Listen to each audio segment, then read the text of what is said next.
eixien tots de Mallorca, allí carregant les bombes. I a vegades en tiraven una hora.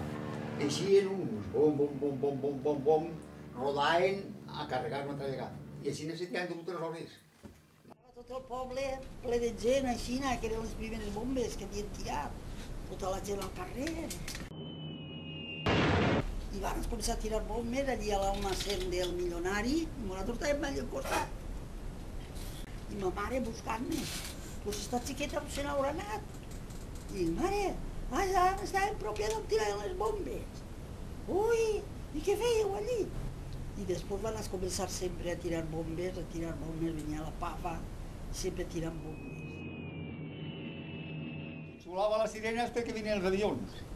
I en seguida el refugi que tenies més prop, baixaves ball i amagats tots el poble.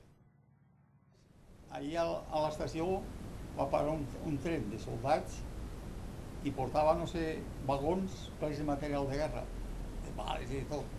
I van tirar una bomba i va caure un d'un tres vagons. I va fer un clot més alt que... Estava jo. I gran, redó.